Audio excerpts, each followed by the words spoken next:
गणेश भगवान की जय, बोलो कार्तिक भगवान की जय, बोलो शंकर भगवान की जय, बोलो पार्वती माता की जय, बोलो सभी देवी देवतन की जय। 50वां अध्याय शताक्षी अवतार वर्णन। सूत जी बोले, हे ऋषिगण, एक बार की बात है, एक पराक्रमी रुद्र के पुत्र दुर्गम ने ब्रह्मा जी की कठोर तपस्या की। उसने ब्रह्मा जी से वरदान में वेद प्राप्त कर लिए। वह अपने को महाशक्तिशाली समझने लगा और वह देवताओं को कष्ट देने लगा। उसने पृथ्वी पर उपद्रव करने प्रारंभ कर दिए। वेदों के न रहने पर सारी क्रियाएं चली गईं। ब्राह्मणों ने धर्म का त्याग कर दिया। प्रजा पर यह संकट आया हुआ देखकर सभी देवता देवी उमा की शरण में गए। देवता स्तुति करते हुए बोले, हे महादुर्गे, हे जगदम्बिके, जिस प्रकार आपने शुम्भ का वध करके हमारी रक्षा की, उसी प्रकार इस दुष्ट का भी वध करके अपने शरणागतों की रक्षा करो। इस प्रकार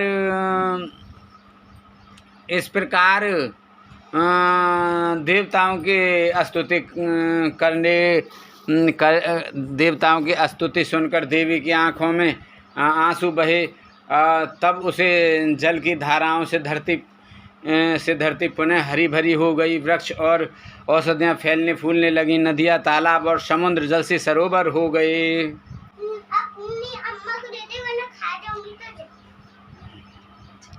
यह देखकर देवता देवी उमा से बोले, हे मातेश्वरी, कृपा कर वेदों को भी वापस दिला दीजिए। तब देवी ने वेद लौटाने का आश्वासन देकर उन्हें विदा किया।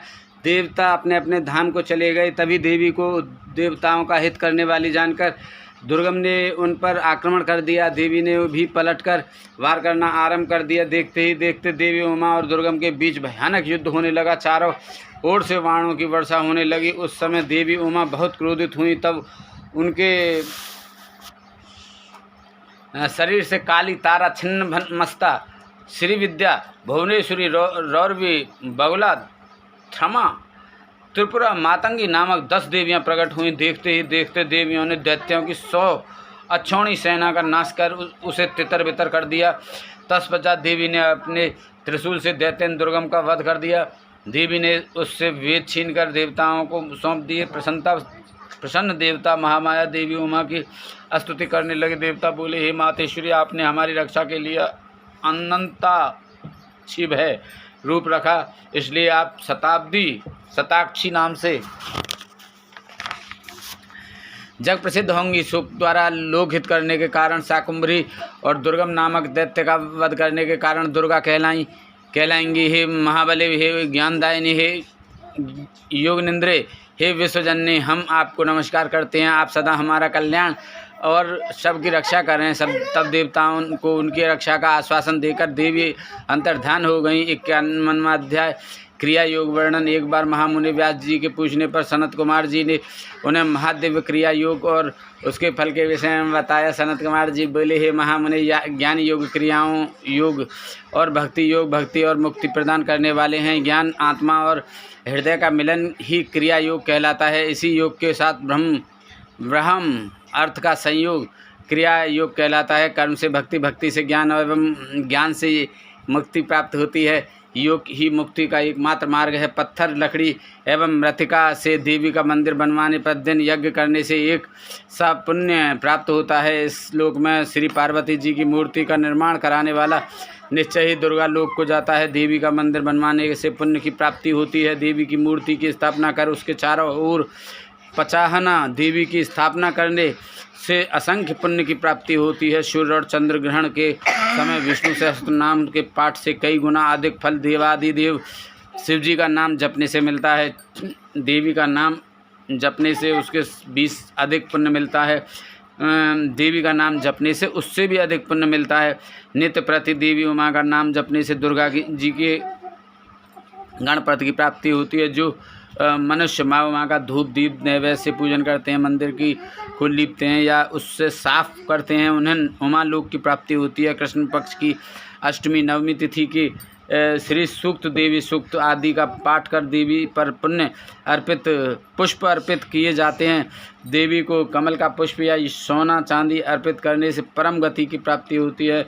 चैत्र शुक्ल तृतीया को माँ उमा का व्रत करने से जीवन मरण के चक्र के बंधनों से मुक्ति मिल जाती है। वैशाख माह के शुक्ल पक्ष की तृतीय तिथि को अक्षय तृतीया नाम से जाना जाता है और इस दिन रथोत्सव मनाना चाहिए। देवी की मूर्ति स्थापित करके देवी का पूजन करने के पश्चात उनसे प्रार्थना करें, हे देवी, आप हमारा पालन करने वाली हैं, हम पर प्रसन्न हो और हमारे पूजन को स्वीकार करें, हमें इस लोक में सुख देकर अपना धाम प्रदान करें।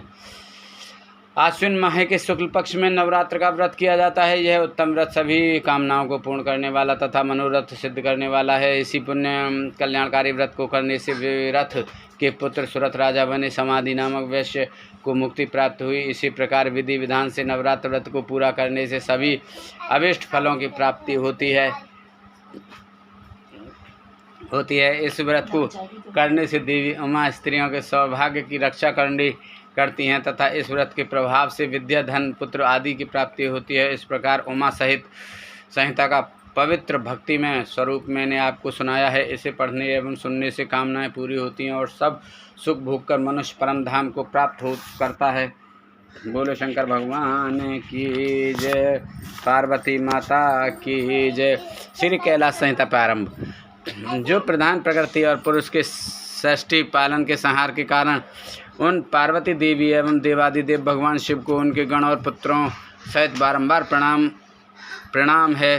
प्रथम अध्याय व्यास जी एवं शौनक जी की वार्ता। ऋषियों ने कहा, हे महामुनि, आपने हम पर कृपा करके हमें उमा संहिता सुनाई, अब आप हम पर कृपा करके हमें शिव तत्व को पढ़ाने वाली परम दिव्य एवं कल्याणकारी कैलाश संहिता सुनाइए। तब ऋषियों की प्रार्थना सुनकर व्यास जी बोले, ऋषिगण, एक बार हिमालय पर निवास करने वाले ऋषि मुनियों ने काशीपुरी के दर्शन का विचार किया और विश्वेश्वर का दर्शन करने हेतु वहां पहुंच गए। उन्होंने काशी पहुंचकर मणिकर्णिका में गंगा जी में स्नान किया। तत्पश्चात शतरुद्रीय मंत्र से भगवान शिव की स्तुति की। उसी समय सूर्य जी की पंचकोशी देखने की इच्छा से वहां पहुंचे। सूर्य जी को वहां देखकर ऋषि मुनियों ने उन्हें प्रणाम किया और बोले, हे महाभाग सूर्य जी, आप परम शिव भक्त और ज्ञान के सागर हैं। आपके हृदय में पुराणों की कथा स्थित है। आप परम गुरु हैं। हम सब आपके मुख से निकली हुई अमृतमय कथा को सुनना चाहते हैं। हम पर कृपा करके हमें देवादिदेव भगवान शिव का परम ज्ञान सुनाइए। ऋषियों की इस प्रकार की कई प्रार्थना को सुनकर सूर्य जी बोले, हे मुनीश्वरों, स्वारोचित मनु ने नैमिषारण्य में तपस्वी ऋषियों के साथ सिद्धि प्रदान करने वाला यज्ञ किया। यह यज्ञ 1 सहस्त्र वर्षों तक चलता रहा। तत्पश्चात उन्होंने भगवान शिव का स्मरण करके शिव भक्ति में भस्म और रुद्राक्ष धारण किया। तभी वहाँ मुनि वेद व्यास आ गए। मुनियों ने उन्हें आसन पर बैठाया। तब वे पूछने लगे कि बताइए, इस यज्ञ को करने में आपका क्या प्रयोजन है। व्यास जी का प्रश्न सुनकर नैमिषारण्य के तेजस्वी पराशर पुत्र बोले, हे कृपा सागर, इस अद्भुत यज्ञ महायज्ञ का अनुष्ठान करने का कारण ओंकार के अर्थ को जानना है। हम परम ब्रह्म परमेश्वर शिव जी के स्वरूप को जानना और समझना चाहते हैं। हम सब आपकी शरण में आए हैं। हम अल्प बुद्धियों के संदेह को दूर करें और हमें शिव ज्ञान प्रदान कर हमारी जीवन रूपी नाव को पार करा दें। हमारी एकमात्र इच्छा शिव तत्व को जानने की है। मुनिगणों सहित पराशर पुत्र की इस प्रकार की गई प्रार्थना सुनकर महामुनि व्यास जी प्रसन्न होकर उन्हें ओंकार रूप भगवान शिव का पार्वती सहित मन में स्मरण करते हुए बोलने लगे। दूसरा अध्याय पार्वती जी का शिव जी से प्रणव प्रश्न करना। व्यास जी बोले, हे मुनीश्वर, भगवान शिव का वास्तविक ज्ञान ही प्रणव अर्थ को प्रकाशित करने वाला है। शिव जी का यह ज्ञान उसी को प्राप्त होता है जिस पर शिव जी की विशेष कृपा होती है। प्राचीन समय में दाक्षायणी सती ने अपने पति भगवान शिव की निंदा सुनकर अपनी शरीर त्याग दिया था। उन्होंने हिमालय के घर में जन्म लिया।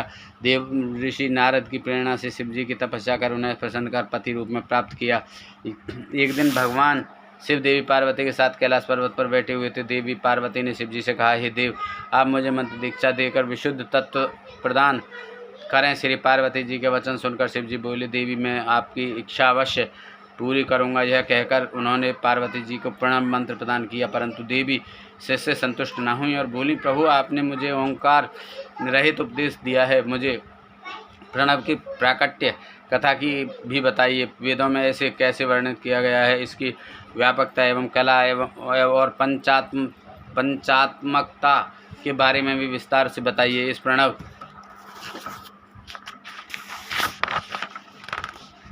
की उपासना कैसे और कहाँ की जाती है, इसके अनुष्ठान की विधि, स्थान और इससे मिलने वाले फल के बारे में भी मेरा ज्ञान बढ़ाने की कृपा करें। स्वामी, कृपा कर मुझे इस तत्व के अवगत कराकर मेरे श्री ज्ञान में अवृद्धि करें। देवी पार्वती की इस विनयपूर्ण प्रार्थना को सुनकर शिवजी उन्हें प्रणव की पूर्ण कथा सुनाने के लिए तैयार हो गए। तीसरा अध्याय, प्रणव पद्धति। भगवान शिव बोले, हे प्राण प्रिया, हे देवी, आपकी इच्छा पूरी करना मेरा धर्म है। आपके प्रसन्नता के लिए मैं आपको प्रणव कथा सुनाता हूँ। प्रणव को जानने वाला शिव तत्व का भी ज्ञाता हो जाता है। प्रणव मंत्र सब मंत्रों का बीज मंत्र है। यही प्रणव सर्वज्ञ और सबका करता है। ओम नामक इस एक अक्षरीय मंत्र में शिव सदा ही विद्यमान रहते हैं। इस संसार की सभी वस्तुएं गुणमयी होते हुए भी स्थावर और जड़ात्मक दिखाई पड़ती हैं। यही प्रणव का अर्थ है। यह ओम मंत्र ही सब अर्थों का साधक है। इसी प्रकार प्रणव से शिव अर्थात मैं सर्वप्रथम इस जगत का निर्माण करता हूँ। वही शिव ही प्राण रूप और प्रणव शिव रूप हैं। मैं ही ब्रह्म ऋषि और एकाक्षर रूप हूँ। इस संसार में प्रणव ही सबका करता है। मुमुक्षु ही इस निर्विकार परमेश्वर प्रणव को जान और समझ सकते हैं। प्रणव मंत्र ही सभी मंत्रों में सर्वश्रेष्ठ है और शिव मणि माना जाता है। यही ओंकार मैं काशी में प्राण त्याग देने वालों को प्रदान करता हूँ। इसे जानने वाले को परम सिद्धि प्राप्त होती है। इस पवित्र प्रणव रूपी ओंकार मंत्र को प्राप्त करने के लिए सर्वप्रथम कला का उद्धार करें। जो पहले आकार को प्राप्त कर चुके हों उन्हें निवृत्त कला की प्राप्ति का विधान करना चाहिए। तत्पश्चात उकार में ईंधन, मकार में काल कला, नाद में दंड और बिंदु में ईश्वर कला का उद्धार करने का उपाय करें। ऐसे ही पंचवर्णीय प्रणव का उद्धार होता है। इन 3 मात्राओं और बिंदु नाद का जाप करने से प्राणियों को मुक्ति और मोक्ष की प्राप्ति होती है। यही मंत्र सबके हृदयों में प्राण बनकर जीवन प्रदान करता है। फिर यही ओम हो जाता है। इसी ओम का वर्णन वेदों में भी है और यही ओंकार में हूँ। इसी के आकार के रजोगुण से ब्रह्मा, उकार से प्रकृति, सत्वगुण से जगत के पालन करता श्री हरि और मकार से पुरुष तथा तमोगुण से पापियों का संहार करने वाले शिव उत्पन्न होते हैं। तत्पश्चात साक्षात महेश्वर जो बिंदु रूप हैं और नाद रूप हैं का प्राकट्य होता है। यही सब पर कृपा करने वाले हैं। इसलिए जब भी शांति चित्त से ध्यान लगाएं उस समय नाद रूपी शिव का ही स्मरण करें। वे ही साक्षात मंगल रूप हैं। यह शिव ही सर्वज्ञ, सत्य के कर्ता, सर्वेश, निर्मल, अविनाशी, अद्वैत और परम ब्रह्म हैं। वही व्यापक हैं और हर जगह स्थित हैं। इसलिए हमेशा सद्य वामदेव घोर पुरुष ऐसान नामक ब्रह्म स्वरूप का ही स्मरण करें। यही मेरी मूर्ति है। यही प्रणव मंत्र की उत्पत्ति और पद्धति है। चौथा अध्याय, संन्यास का आचार व्यवहार। शिवजी बोले, हे पार्वती, अब मैं तुम्हें संन्यास और आहरणी क्रम के विषय में बताता हूँ। सर्वप्रथम सुबह ब्रह्म मुहूर्त में उठें और अपने आराध्य गुरु के चरणों का स्मरण कर उनके मनोहर रूप को नमस्कार करें। हाथ जोड़कर उनसे विनती करते हुए कहें कि भगवान, सुबह से लेकर रात तक मैं जो कुछ भी कार्य करता हूँ उसमें आपकी ही प्रेरणा शामिल है। वही मुझे हर मुश्किल कार्य को करने की शक्ति और सामर्थ्य प्रदान करने वाली है। किसी भी कार्य को करने का आप भी मुझे बल प्रदान करते हैं। हम आपकी पूजा करते हैं, कृपा कर हमारी पूजा स्वीकार करें। यह कहकर गुरु से आज्ञा लेकर आसन पर बैठें। आसन पर बैठकर प्राणायाम करें। आसन से ध्यान लगाएं और 6 चक्रों का स्मरण करते हुए उन चक्रों के बीच में मुझ सच्चिदानंद निर्गुण ब्रह्म और अनामय रुद्र शिव का चिंतन करें। तत्पश्चात ध्यान एवं पूजन से निवृत्त होने के बाद ही अपने अन्य कार्य करने आरंभ करें। सर्वप्रथम उठकर देवादिदेव सर्वेश्वर का ध्यान करना भक्ति पूर्ति प्रदान करने वाला है। इसलिए ध्यान के बाद ही अन्य कार्य करने चाहिए। फिर अपने नित्य प्रतिदिन के कार्यों को करें। स्नान करने के पश्चात पुनः गुरु द्वारा बताई बताई विधि के अनुसार पंचाक्षरी मंत्र का जाप करें। ओंकार का मन में ध्यान करते हुए 3 बार अर्घ्य दें। तत्पश्चात ओम नमः शिवाय मंत्र का 108 बार जाप करते हुए 12 बार तर्पण करें। फिर आचमन करके 3 बार प्राणायाम करें। पूजा के लिए पूजा स्थान पर जाते समय मौन अवस्था में हाथ पैर धोकर ही जाएं। प्रवेश करते समय दाहिने पैर को ही आगे रखें। 5वां अध्याय संन्यास मंडल की विधि। ईश्वर बोले पूजा के स्थान में प्रवेश करने के पश्चात उस स्थान की धरती को लीपें। 4 वस्त्रों को लेकर चौकों के समान की कल्पना करें। तालपत्र के समान लंबे चौड़े बराबर 13 भाग करें। चौथे मंडल में पश्चिम की ओर मुँह करके बैठें। पूर्व की तरफ से सूत्र लेकर दक्षिण और उत्तर के क्रम में 14 सूत्र बिछाएं। इस प्रकार 169 कोण हो जाएंगे। इन्हीं कोणों के बीच कणिका के मध्य दलाष्टक होता है। तत्पश्चात दल संधि को श्वेत, पीली, काली, लाल करें। कणिका में प्रणव अर्थ बताने वाले मंत्र लिखें। उसके ऊपर अमरेश, मध्य में महाकाल और उसके सिर के निकट दंड लिखें। उसके बाद ईश्वर का नाम लिखें। फिर श्याम अर्थात काले रंग में सिंहासन और पीले रंग में श्रीकंठ को रंग कर अमरेश को लाल और महाकाल को काला रंग करें। ईश्वर को सफ़ेद रंग से लिखें।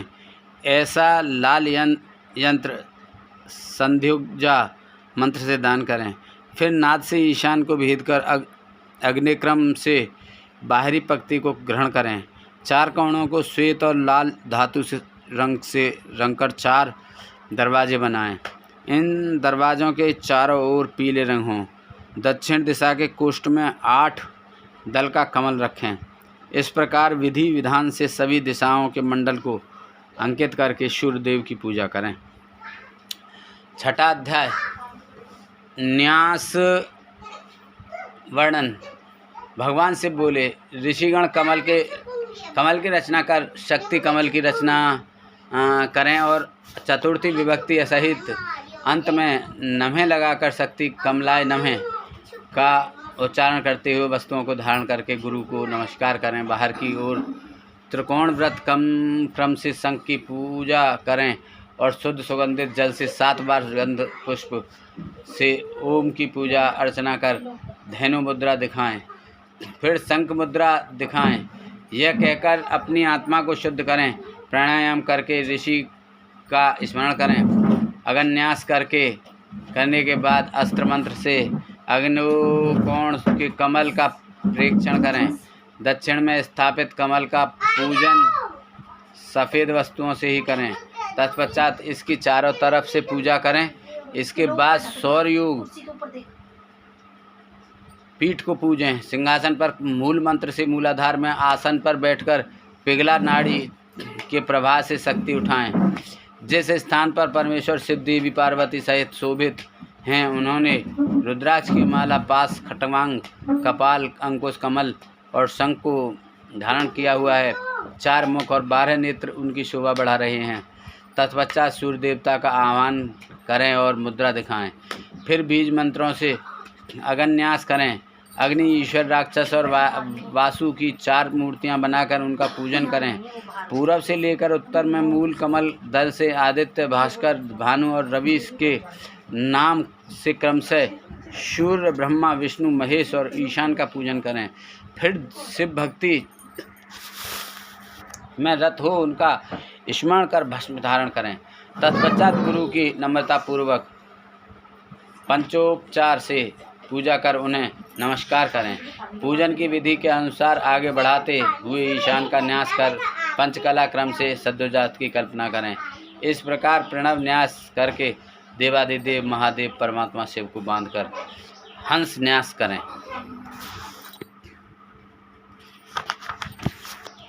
7वां अध्याय शिव ध्यान एवं पूजन।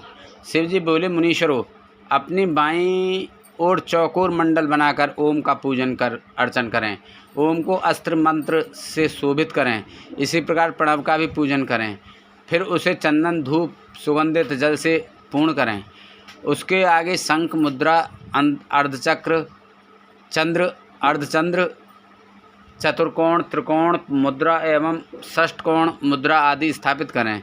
फिर ओंकार का गंध एवं पुष्प आदि से पूजें और उसमें पवित्र गंगा जल भरें। गुरु द्वारा बताई गई विधि के अनुसार गुरु मूर्ति की स्थापना करें। गुरुभ्यो नमः मंत्र का जाप करते हुए गुरु की प्रदक्षिणा लें।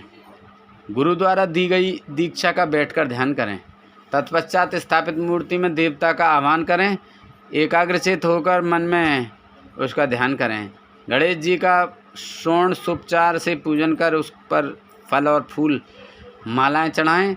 नमस्कार कर स्कंद को पूजें और गगनीय मंडल में सूर्य चंद्रमा का ध्यान करें। कमल के आसनों पर सुंदर सफ़ेद पुष्प रखें और ओंकार सहित चतुर्थी विभक्ति के अंत में नमः लगाकर मंत्र बोलते हुए सवधी, ईशान और आदि 5 ब्रह्म की पूजा अर्चना करें। इसके बाद देवी गौरी की पूजा करें।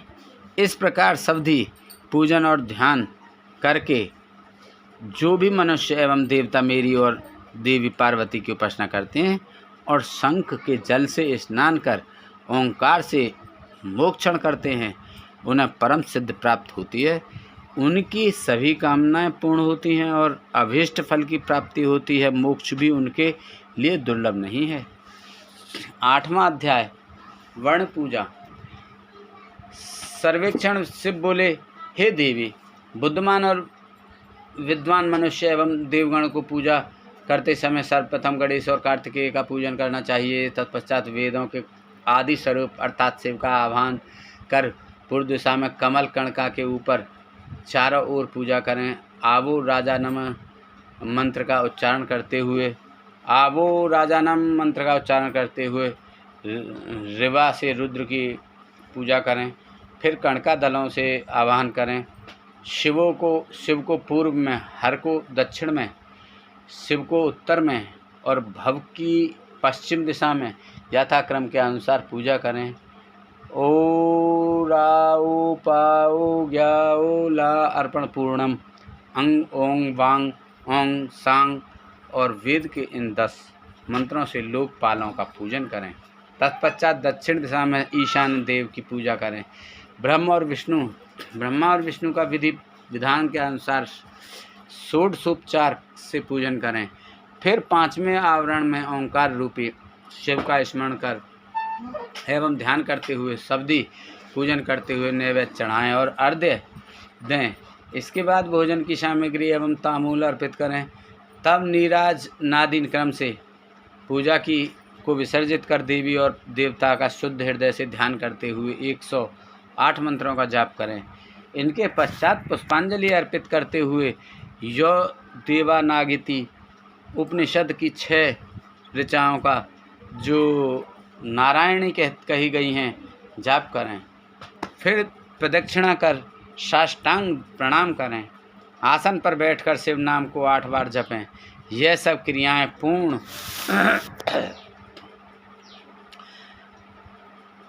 पूर्ण करने के पश्चात त्रिलोकीनाथ कल्याणकारी भगवान शिव से प्रार्थना करें, हे भगवान, हे शिव शंभो, मैंने अपनी पूरी क्षमता एवं श्रद्धा से आपकी पूजा और आराधना की है। यह कहते हुए शंख के जल और पुष्पों को चढ़ाएं। फिर अर्घ्य देकर 8 बार नाम जपें।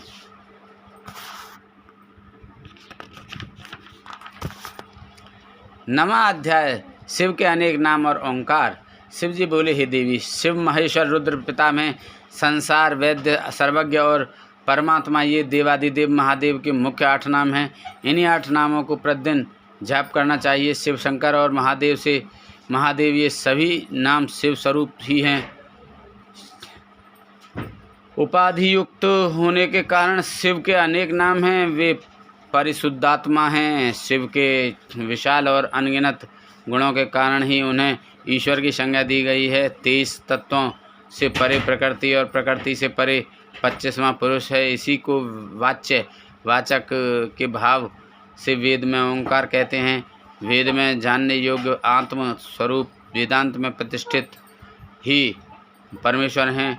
पुरुष और प्रकृति इन्हीं के अधीन हैं।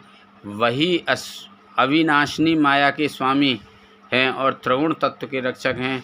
वे शिव ही मोक्ष प्रदान करने वाले और सबके दुखों को दूर करने वाले हैं। इसी कारण उनका नाम रुद्र पड़ा। इस प्रकार शिव जी के मुखार बिंद से वेद से भरे अमृतमयी स्तोत्र को सुनकर देवी पार्वती मन में बहुत हर्षित हुई और उन्होंने शिव जी को हाथ जोड़कर बार बार प्रणाम किया। यह प्रणाम अर्थ बहुत गुप्त है और समस्त दुखों का नाश करने वाला है।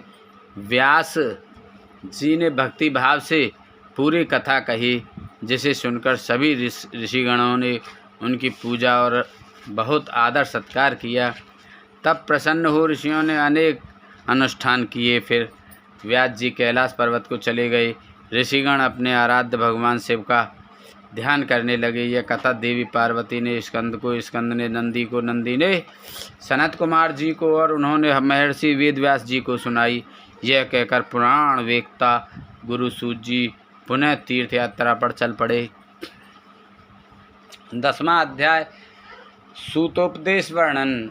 व्यास जी बोले, ऋषिगण सूत जी के वहाँ से चले जाने के पश्चात सभी मुनिगण आपस में बोले कि हमने वामदेव के बारे में तो कुछ भी नहीं पूछा। तब चिंतित मुनि बोले कि अब तो पता नहीं कब उनके दर्शन संभव हो सकेंगे। यही सब सोचते हुए मुनिगण अपनी योग आराधना में लग गए। संवत्सर के पश्चात सूत जी पुनः काशी आए। उन्हें वहां देखकर सभी मुनिगण बहुत प्रसन्न हुए। वे सब सूत जी की आराधना करने लगे। तब प्रसन्न होकर सूत जी बोले, ऋषिगण, आपको प्रणव का उपदेश देकर जब मैं तीर्थ यात्रा पर निकला तो मैंने दक्षिण सागर के तट पर देवी शिवा का पूजन किया। इसके पश्चात कालहस्त शैल पर सुवर्ण मुखरा में स्नान किया। फिर मैंने देवादिदेव महादेव जी का स्मरण कर उनका पूजन किया। शिव जी के 5 सिर वाले अद्भुत रूप के दर्शन करने से सारे पाप नष्ट हो जाते हैं। शिव जी का पूजन करने के बाद मैंने दक्षिण भाग में स्थित देवी पार्वती का पूजन किया। उसके बाद मैंने एक सहस्त्र अर्थात 108 बार पंचाक्षरी विद्या का जाप किया। फिर उसकी प्रदक्षिणा कर नमस्कार किया।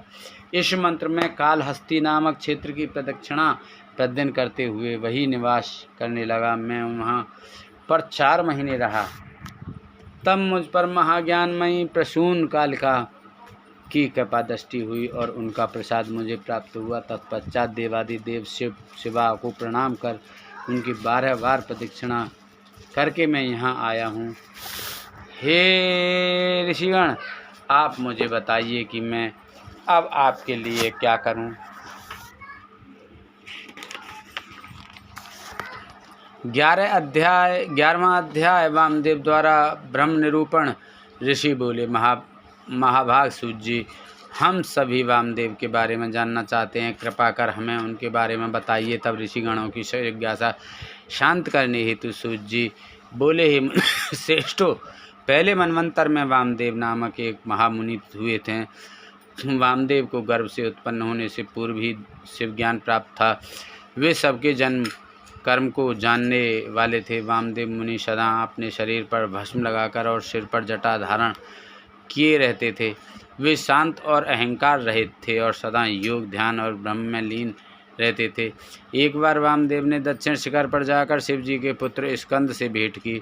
उस समय स्कंद का रूप सूर्य के समान तेजोदीप्त होकर प्रकाशित हो रहा था। उनकी 4 भुजाएं थीं और वे मोर पर बैठे हुए थे। उन्हें देखकर मुनि वामदेव ने हाथ जोड़कर उन्हें प्रणाम किया और उनकी बहुत स्तुति की। इससे प्रसन्न होकर शिव जी के पुत्र स्कंद बोले, हे महामुनि, मैं आपकी इस स्तुति से बहुत संतुष्ट हूँ। आप जैसे मुनि सदा दूसरों के हित के लिए ही कार्य करते हैं। आपकी जो इच्छा हो कहिए, मैं उसे अवश्य ही पूरी करूँगा। तब वामदेव जी स्कंददेव से बोले, भगवान, आप सब कुछ जानने वाले और सबके कर्ता हैं। आपके दर्शनों से ही मेरी सभी कामनाएं पूरी हो गई। मैं भला आपके गुणों का वर्णन कैसे कर सकता हूँ। आप तो साक्षात परमेश्वर वाचक देव पशुपति वाच्य हैं। वे सभी के पाप मोचक हैं। प्रणव मंत्र द्वारा त्रिलोकीनाथ भगवान शिव का ध्यान करने से सारे पाप नष्ट हो जाते हैं। ओंकार स्वरूप हैं और ओम सबकी स्तुति और ब्रह्म स्वरूप हैं। प्रभु, मेरे दृष्टिकोण से इस संसार में शिव जी के समान दूसरा कोई नहीं है। वे ही समाविष्ट और वष्टि स्वरूप हैं। 12वां अध्याय साक्षात शिव स्वरूप ही प्रणव है। स्कंद जी बोले, हे वामदेव जी, आप धन्य हैं, आप परम शिव भक्त हैं और शिव तत्व ज्ञान जानने वालों में श्रेष्ठ हैं। इस संसार में जीव माया से मोहित होकर परमेश्वर के स्वरूप को नहीं समझ पाते। प्रणव महेश्वर का ही रूप है, जिसे साधारण जीव नहीं समझ पाते। देवादिदेव भगवान शिव ही सतगुण, सगुण, निर्गुण और ब्रह्म नामक त्रिगुणों के स्वामी हैं। साक्षात शिव स्वरूप ही प्रणव का अर्थ है। वे इस संसार की उत्पत्ति का कारण है। शिव जी ने ही ब्रह्मा, रुद्र, इंद्र, आकाश, पाताल, जीव सभी का निर्माण किया है। सूर्य और चंद्रमा शिव जी के प्रकाश से ही प्रकाशित होते हैं। इस संसार में दिखाई देने वाला सारा ऐश्वर्य शिव जी का ही है। वे सर्वेश्वर ही निर्गुण, सर्वगुण, निष्फल हैं। वे ही स्थूल और सूक्ष्म रूप होकर संसार के कार्यों को आगे बढ़ाते हैं। वे ही शिव, देवादिदेव, संतान, निष्फल और ज्ञान क्रिया के परमात्मा हैं। देव पंचक और पंचक कला भी उनकी बनाई हुई है। परमात्मा शिव का मन शीतल और स्फटिक मणि के समान निर्मल है। भगवान शिव के 5 मुख, 10 भुजा और 15 नेत्र हैं, जो ईश्मन देव मुकुट धारण किए औघर हृदय वामदेव गुम और प्रदेशवान हैं। वे परमेश्वर शिव ही सद्यपाद, तन्मूर्ति, साक्षात, संपूर्ण, निष्फल और मूर्ति नामक 6 प्रकार का स्वरूप धारण करने वाले हैं। वे ही उपन्यास मार्ग पर चलने वाले समष्टि और वृष्टि भाव वाले हैं। इस संसार में विख्यात 3 वर्णों को वेदाचारी कहा गया है। शूद्रों को वेद पढ़ने और जानने का अधिकार नहीं है। अन्य वर्णों को श्रुति, स्मृति और धर्म का ही अनुष्ठान करना चाहिए। इससे ही इंद्र सिद्धि प्राप्त होती है। भगवान शिव की ही आज्ञा के अनुसार वेद मार्ग का अनुसरण करना चाहिए। श्रुति स्मृति में वर्णित धर्म और आचारों के अनुसार ही आचरण एवं पूजा करें।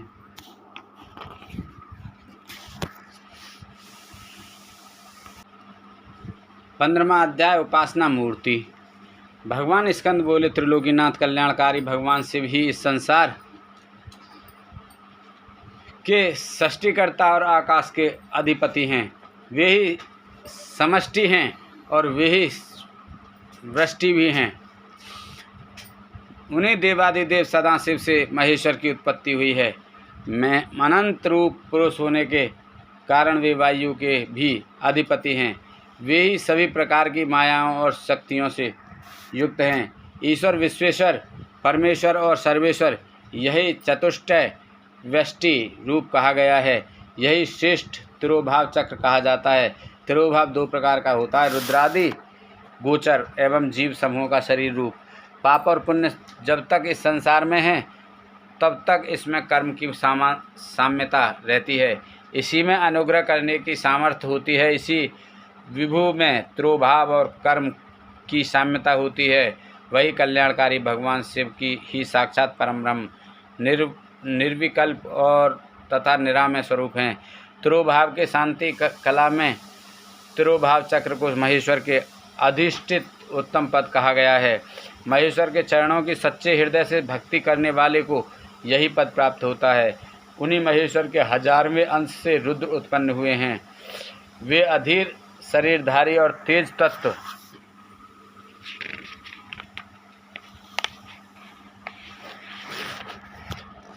के स्वामी हैं। वे प्रभु ही वाम भाग में देवी गौरा शक्ति धारण करते हैं। रुद्र ही पापियों का संहार करने वाले हैं।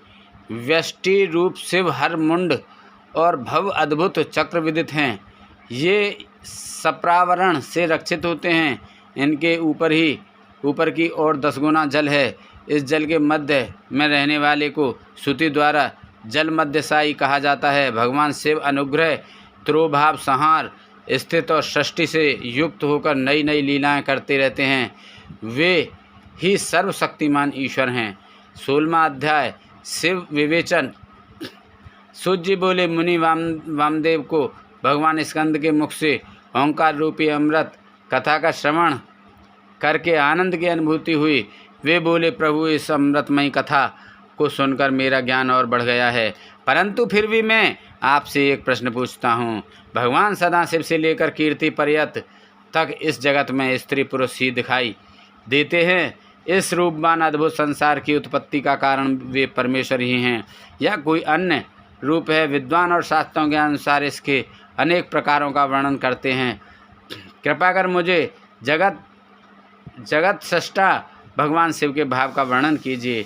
मुनि वामदेव के इस प्रकार उपनिषद गर्भित रहस्य को समझकर स्कंद देव बोले, हे महामुनि, जिन परम शिव तत्व शिव ज्ञान को आप सुनना चाहते हैं वह मैं आपको सुनाता हूँ।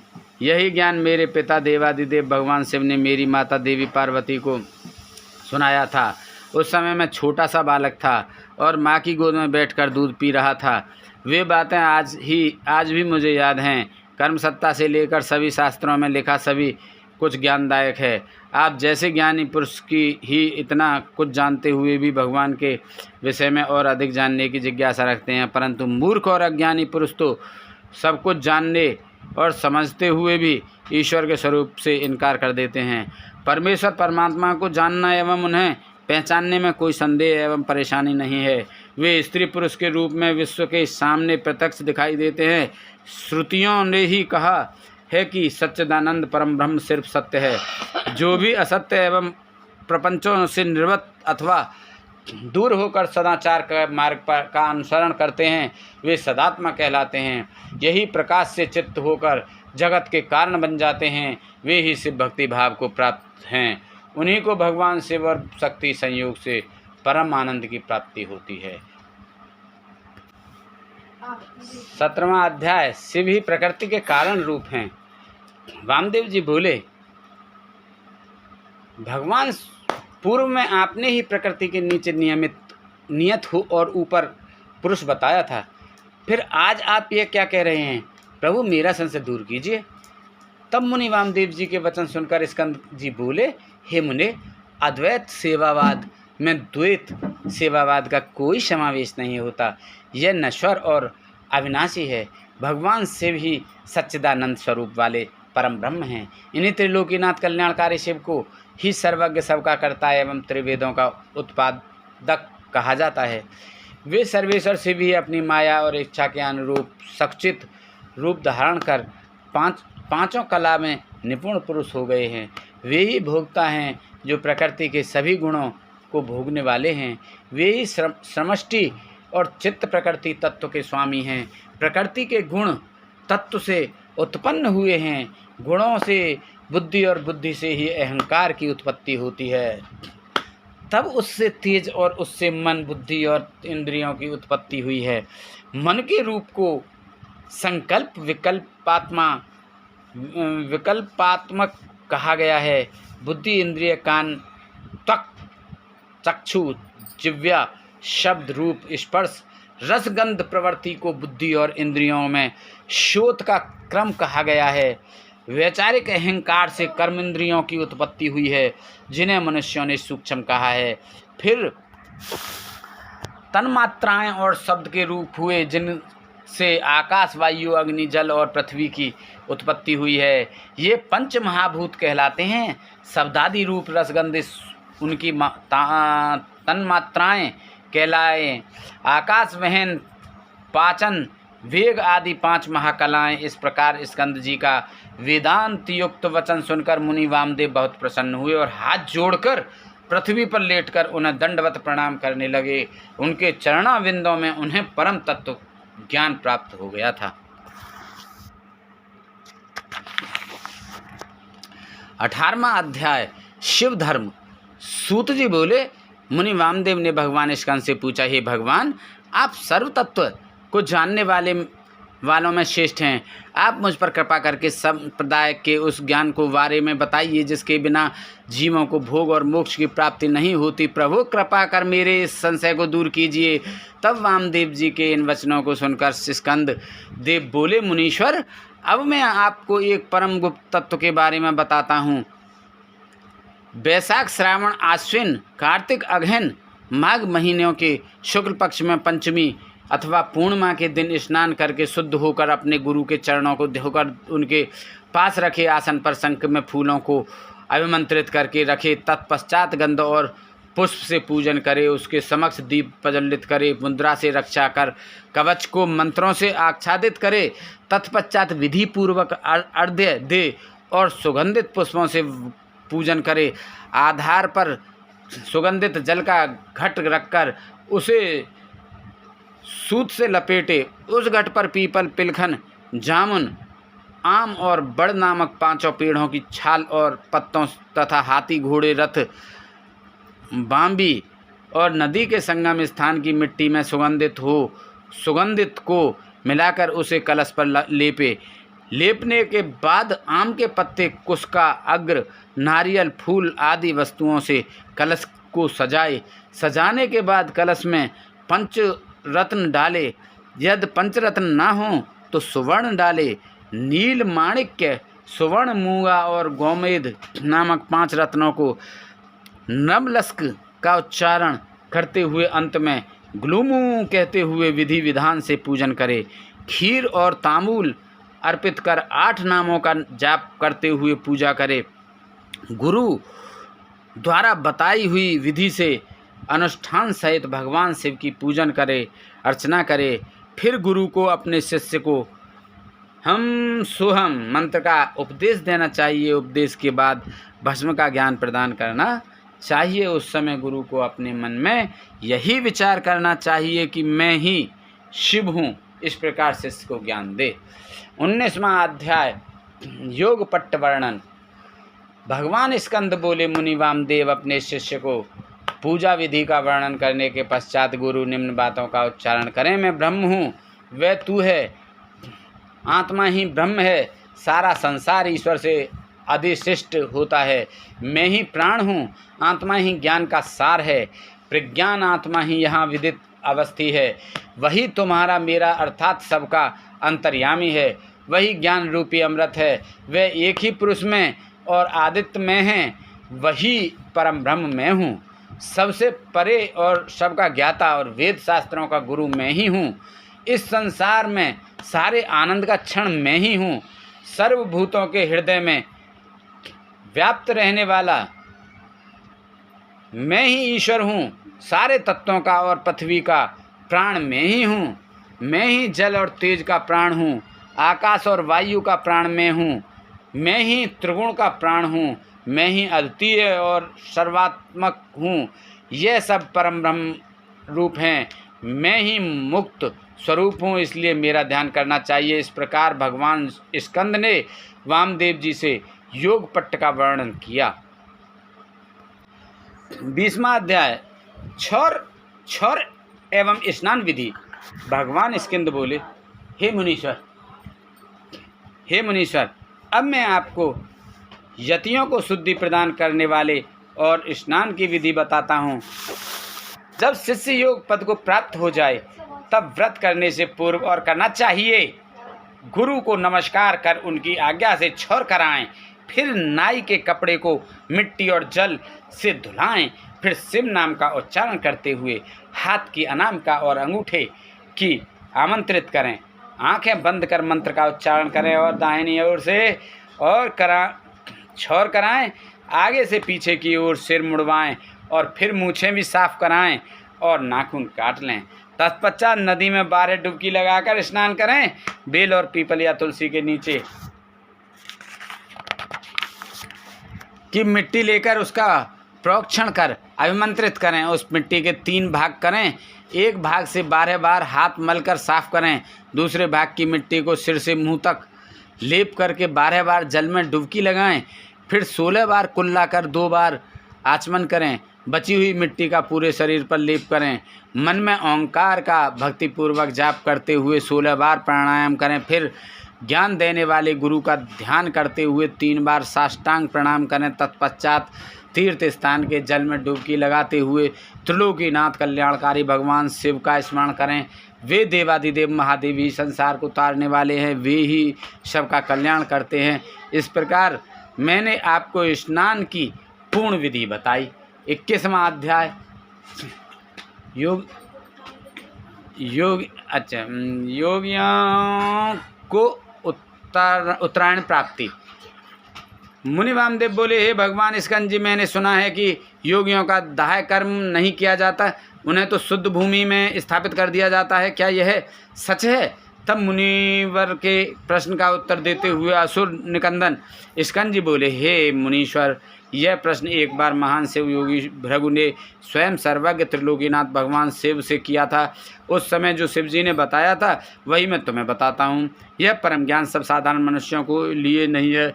इस ज्ञान को शांति चित्त वाले परम शिव भक्त शिष्य को ही बताना चाहिए, क्योंकि महाधैर्यवान योगीजन ही समाधि अवस्था को प्राप्त कर सकते हैं और वे ही शिव रूप से परिपूर्ण होते हैं। परंतु जो योगी मुनि अपने चित्त अर्थात मन को स्थिर करने में असमर्थ होते हैं और जल्द ही अधीर हो उठते हैं, जिन्हें समाधि की अवस्था का ज्ञान प्राप्त नहीं है, ऐसे योगियों को गुरुमुख से शिव जी का ज्ञान जानकर ध्यान करना चाहिए। प्रतिदिन प्रणव मंत्र का जाप करें और भगवान शिव का स्मरण करें, तभी योगी जनों को उत्तरायण की प्राप्ति होती है। 22वां अध्याय, एकादशी पद्धति। भगवान स्कंद बोले, मुनीश्वर, अब मैं आपको एकादशी विधि बताता हूँ। एक वेदी को लीप कर 5 मंडल बनाएं और उसमें 5 देवताओं की पूजा करें। भगवान शिव सर्वेश्वर हैं, उनकी कृपा से ही सब कार्य सिद्ध होते हैं, इसलिए हमें उनकी कृपा को नहीं भूलना चाहिए। भगवान शिव का स्वरूप मानकर शिवात्म देवताओं का ध्यान करके उनके चरणों में शंख के जल को समर्पित करें। ओम भूर्भुवस्वः मंत्र का जाप कर धूप दीप से प्रदक्षिण कर नमस्कार करें, फिर हाथ जोड़कर प्रार्थना करें कि भगवान आप प्रसन्न होकर यति को शिव चरणों में रक्षित करें। प्रार्थना के पश्चात प्रसाद को कन्याओं को बांट दें। इसके पश्चात यति का पावन श्राद्ध करें, क्योंकि यति का एकादिष्ट श्राद्ध नहीं होता। 4 ब्राह्मणों को आमंत्रित करें, उनके चरण धोकर शिवजी की विधि विधान के अनुसार पूजा कर उनके समक्ष ही ब्राह्मणों को भोजन कराएं। गोबर से लीपे स्थान पर रखें, कुश के आसन पर बैठकर कहें कि मैं पिंडों को दान करता हूँ।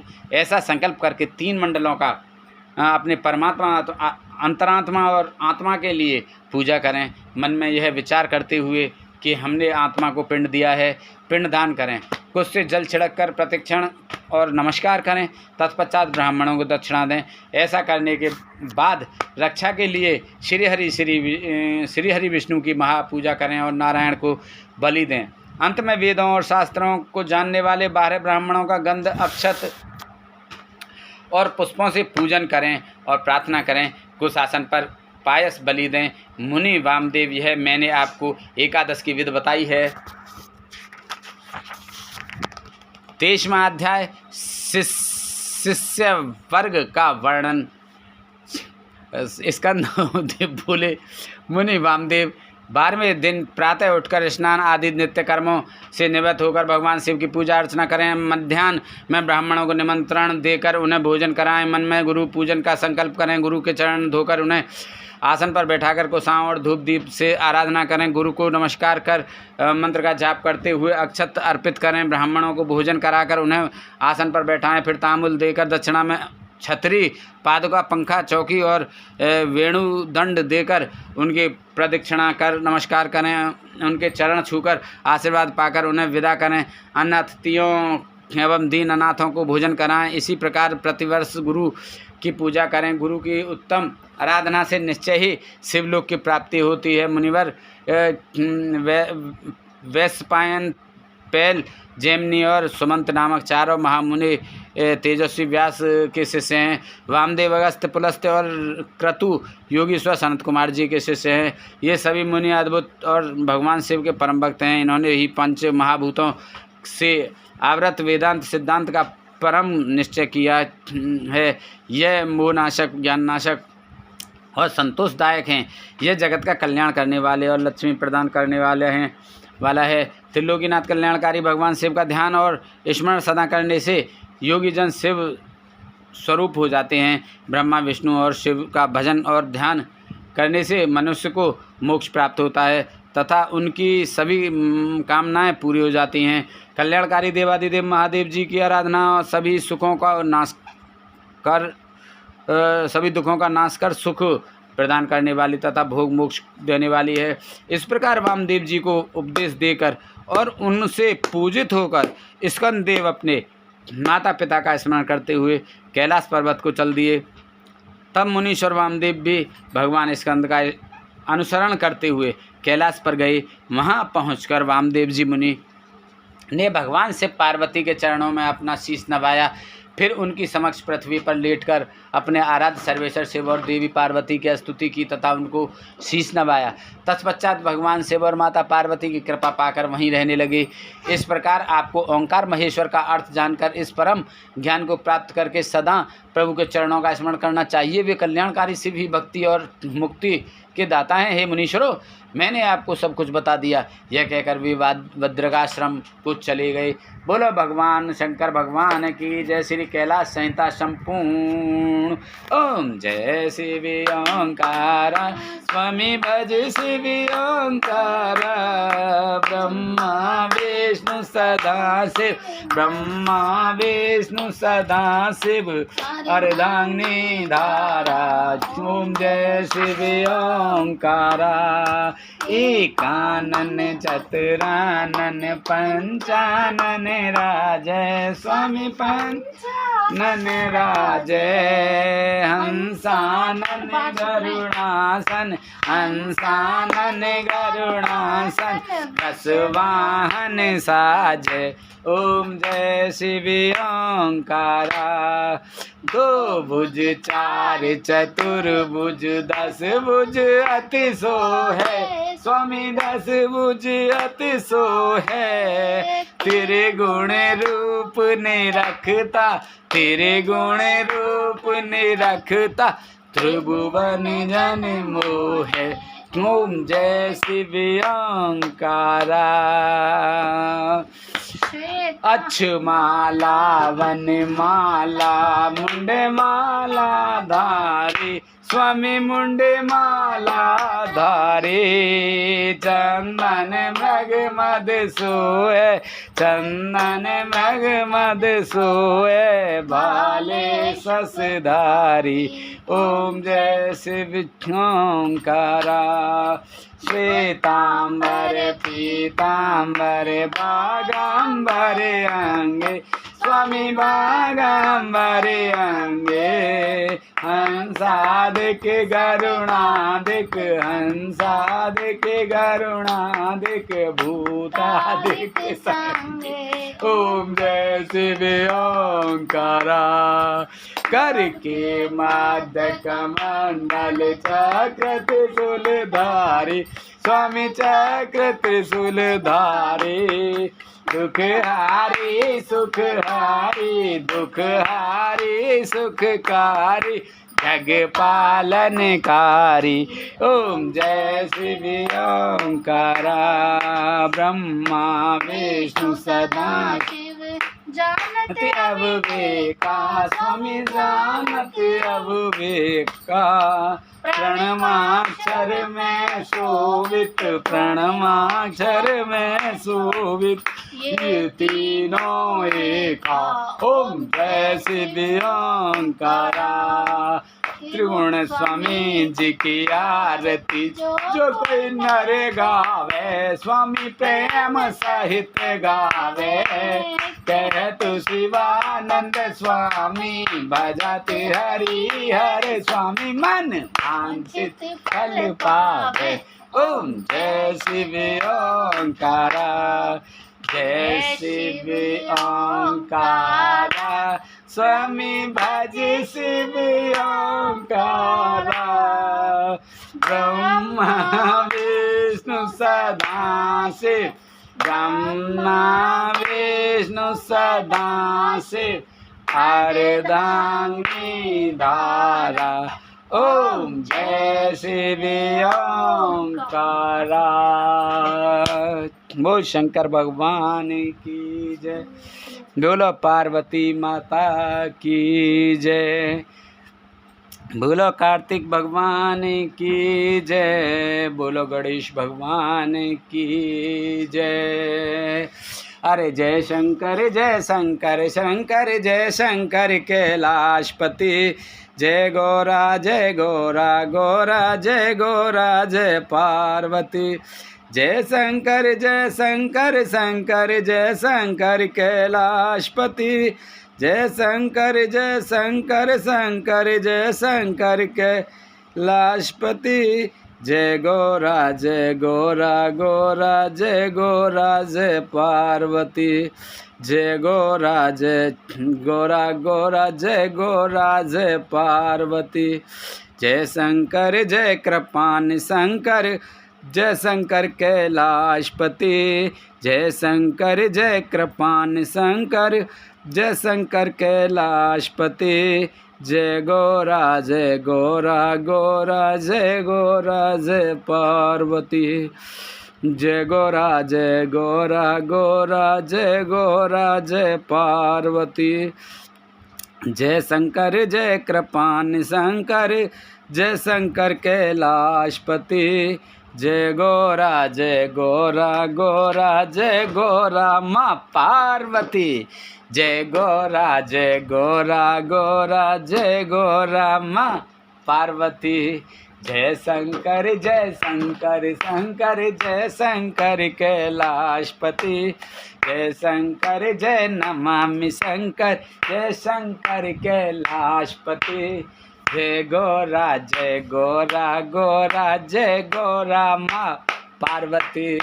जय गोरा गोरा जय गोरा माँ पार्वती। जय शंकर जय नमामि शंकर जय शंकर कैलाशपति। जय गोरा गोरा जय गोरा माँ पार्वती।